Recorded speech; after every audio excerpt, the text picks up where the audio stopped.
Welcome back to my channel with ancient history source. तो friend, आज का topic है स्तंभलेख। लास्ट क्लास में हमने लघु शिलालेख पर चर्चा करी थी और आज करेंगे स्तंभलेख के बारे में। ये जो स्तंभलेख है इन्हें ब्राह्मी लिपि में लिखा गया। किसमें लिखा गया? ब्राह्मी लिपि में लिखा गया है। और इन्हें भी मैंने दो भागों में विभाजित किया है, दीर्घ स्तंभलेख में और लघु स्तंभलेख में। जो दीर्घ स्तंभलेख है ये 6 स्थानों से मिले हैं, जिनमें 7 लेख लिखे हुए हैं। आइए इस पर चर्चा कर लेते हैं। जो दिल्ली टोपरा स्तंभ लेख है, जिसे दीर्घ स्तंभ लेख में लिखा रखा गया है, ये प्रारंभ में अंबाला या हरियाणा में था। कहाँ पर था? अंबाला में, जो हरियाणा में एक जगह पड़ती है। लेकिन बाद में फिरोज शाह के तुगलक के द्वारा से दिल्ली लाया गया था। किसके द्वारा दिल्ली लाया गया था? फिरोज शाह तुगलक के द्वारा। कहाँ पर लाया गया था? दिल्ली लाया गया था। ये अशोक का एकमात्र ऐसा स्तंभ लेख है जिस पर अशोक के 7 स्तंभ लेख उत्कीर्ण मिलते हैं, जबकि अन्य पर केवल 6 ही उत्कीर्ण मिलते हैं। इस पर कितने मिलते हैं? 7 लेख स्तंभ उत्कीर्ण मिलते हैं, जबकि अन्य पर 6 लेख उत्कीर्ण मिलते हैं। और ये अशोक का अंतिम अभिलेख माना जाता है। कौन सा? दिल्ली टोपरा स्तंभ लेख। जो इसमें 7 स्तंभ लेख में आजीविकों, निग्रंथों, आदिकक संघ के साथ उल्लेख मिलता है। किसमें? दिल्ली टोपरा स्तंभ लेख में। जो दिल्ली टोपरा स्तंभ लेख है इसे अशोक की बड़ी लाट, फिरोज शाह तुगलक की लाट, भीमसेन की लाट और दिल्ली शिवालिक लाट भी कहा जाता है। क्या कहा जाता है इसको? दिल्ली टोपरा स्तंभ लेख को अशोक की बड़ी लाट, फिरोज शाह तुगलक की लाट, भीमसेन की लाट और दिल्ली शिवालिक लाट भी कहा जाता है। वहीं फिरोज शाह तुगलक ने इसे स्वर्ण स्तंभ या स्वर्ण मीनार भी कहा था। और जो दिल्ली टोपरा है इस पर विग्रहराज चतुर्थ के 3 लेख भी उत्कीर्ण मिलते हैं। किस पर मिलते हैं विग्रह चतुर्थ के 3 लेख उत्कीर्ण? दिल्ली टोपरा स्तंभ लेख पर। वहीं शमसी-सिराज अफीक की तारीखी फिरोजशाही में उल्लेख मिलता है कि फिरोज शाह तुगलक ने टोपरा और मेरठ से 2 स्तंभ मंगवाए थे। कहाँ पर? दिल्ली में लगवाने के लिए। और सीरत फिरोजशाही में इन स्तंभों के लाने का सचित्र वर्णन मिलता है कि फिरोज शाह तुगलक ने टोपरा और मेरठ से 2 स्तंभ लेख मंगवाए थे। इनका जो वर्णन मिलता है कहाँ मिलता है? सीरत फिरोजशाही में मिलता है। नेक्स्ट है दिल्ली मेरठ स्तंभ लेख। यह पहले मेरठ में था और बाद में फिरोज शाह तुगलक के द्वारा से दिल्ली लाया गया था। और इसे अशोक की छोटी लाट कहा जाता है। किसको? दिल्ली मेरठ स्तंभ लेख को छोटी लाट कहा जाता है। नेक्स्ट है लोरिया अनराज स्तंभ लेख। जो ये बिहार के चंपारण जिले में स्थित है। नेक्स्ट है लोरिया नंदनगढ़ स्तंभ लेख। ये भी बिहार के चंपारण जिले में स्थित है और यह लेखों में सबसे सुरक्षित और सुंदर अभिलेख है। कौन सा? लोरिया नंदनगढ़ स्तंभ लेख। क्वेश्चन भी आया हुआ है कि सबसे सुरक्षित और सुंदर स्तंभ लेख कौन सा है, तो कौन सा है? लोरिया नंदनगढ़ स्तंभ लेख। और इस पर नागरी लेख भी लिखा हुआ है जिसमें राजा अमर सिंह का जिक्र भी मिलता है। वही नाम रामपुर स्तंभ लेख है, ये भी बिहार के चंपारण जिले में स्थित है और इसकी जो खोज करी थी वो एसी कार्लाइल ने करी थी। वही प्रयाग स्तंभ लेख है, इसे अकबर द्वारा कौशाम्बी से लाकर इलाहाबाद के किले में लगवाया गया था। कहीं कहीं पर अकबर के समय मिलता है, कहीं पर जहांगीर के समय मिलता है, तो हम ऑप्शन के अकॉर्डिंग आंसर लगा सकते हैं। तो जो प्रयाग स्तंभ लेख है इसे अकबर के द्वारा या फिर जहांगीर के द्वारा कौशाम्बी से इलाहाबाद के किले में लगवाया गया था। स्थानों के अकॉर्डिंग देखी थी, अब हम लेख के अकॉर्डिंग देख लेते हैं कि अशोक प्रथम लेख में द्वितीय लेख में क्या चर्चा करता है।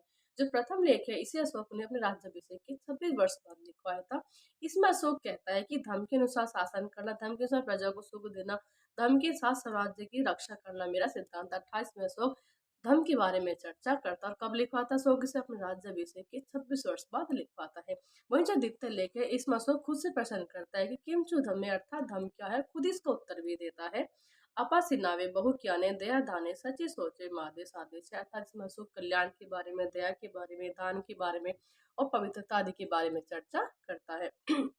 वही जो तृतीय लेख है इसमें अशोक निज्जति अर्थात आत्म परीक्षण की बात करता और पाप क्या है भी बताता है। चंडता, निष्ठुरता, क्रोध, अहंकार, ईर्ष्या आदि। वही जो चतुर्थ लेख है इसमें अशोक न्याय व दंड के अधिकार में पूरी स्वतंत्रता की बात करता है और ये भी कहता है कि जो मौत की सजा प्राप्त लोगों को 3 दिन की मोहलत की बात भी करता है। पांचवा लेख है इसमें अशोक अपने 26 वर्ष बाद प्राणों की वध पर रोक की चर्चा करता है। वही जो छठा लेख है इसमें सभी संप्रदायों के सत्कार की बात करता है। जो सातवां लेख है इसमें अशोक लोक कल्याणकारी कार्यों का वर्णन करता है।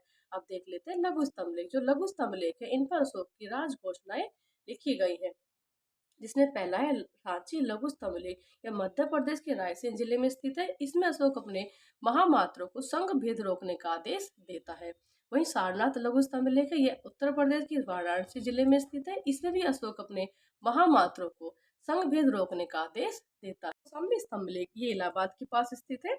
कौशाम्बी तथा पराग के स्तंभों में अशोक की रानी कारुआ के द्वारा दान दिए जाने को उल्लेख मिलता है और इसी स्तंभ लेख में एकमात्र पुत्र तीवर को उल्लेख मिलता है, उसे रानी का अभिलेख भी कहा जाता है। क्वेश्चन बहुत ज्यादा आता है कि रानी का अभिलेख किसे कहा गया या एकमात्र पुत्र तीवर को उल्लेख कहाँ मिलता है या फिर अशोक की रानी कारुआ के द्वारा दान दिए जाने को उल्लेख मिलता है, तो कहाँ मिलता है? कौशाम्बी स्तंभ लेख में मिलता है। नेक्स्ट है रोमंदई स्तंभलेख, ये नेपाल की तराई में स्थित है और इस अभिलेख से पता चलता है कि अशोक अपने राज्याभिषेक के 20वें वर्ष बाद यहाँ पर आया था और एक धार्मिक कलह बलि जिसको उसने माफ कर दिया था और भूमि कर को घटाकर 1/8 भाग कर दिया था। अशोक यहाँ पर कब आ रहा है? अपने राज्याभिषेक के 20वें वर्ष बाद। और क्या कर रहा है? वो एक धार्मिक कर है बलि जिसको वो माफ कर देता है और भूमि कर को घटाकर भी 1/8 भाग कर देता है। इस कारण इसे आर्थिक अभिलेख भी कहा जाता है। क्वेश्चन भी आया हुआ है कि आर्थिक अभिलेख किसे कहा जाता है, तो रोमबंद स्तंभलेख को आर्थिक अभिलेख भी कहा गया है। और ये अशोक का सबसे छोटा अभिलेख है। सबसे छोटा अभिलेख कौन सा है? रोमबंद स्तंभलेख। नेक्स्ट है निगलीवा या निगली सागर स्तंभलेख, ये भी नेपाल की तराई में स्थित है और अपने राज्याभिषेक के 12वें वर्ष बाद अशोक निगली आया था।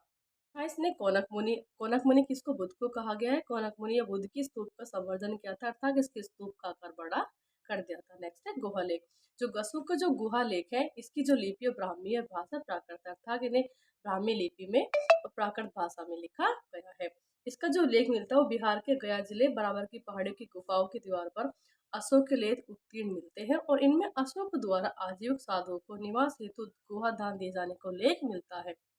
ऐसे बहुत ज्यादा क्वेश्चन आया हुआ है कि अशोक ने जो आजीविकों के लिए जो 3 गुफाओं का निर्माण कराया था वो कौन कौन सी गुफा थी, तो कौन कौन सी थी? कर्ण चौपड़, विश्वपुरी और सुदामा। इसकी ट्रिक क्या है? KVS। नेक्स्ट है जो नागार्जुनी गुहा लेख है, इसमें अशोक के पौत्र दशरथ ने उत्कीर्ण करवाए थे। किसने कराए थे इसे? नागार्जुनी गुहा लेख को अशोक के पौत्र दशरथ ने उत्कीर्ण कराए थे। नेक्स्ट है जो कंधार से एकमात्र हमारा द्विभाषिक लेख प्राप्त हुआ है जिसे यूनानी और एरामाइक भाषा में लिखा गया है। कंधार से कैसा लेख प्राप्त हुआ है? हमें द्विभाषिक लेख प्राप्त हुआ है। कौन कौन सी भाषा में लिखा गया? यूनानी और एरामाइक भाषा में लिखा गया। कहाँ से प्राप्त हुआ है? कंधार से प्राप्त हुआ है। वहीं लगमान से भी हमें एक लेख प्राप्त हुआ है जिसे एरामाइक लिपि में लिखा गया है।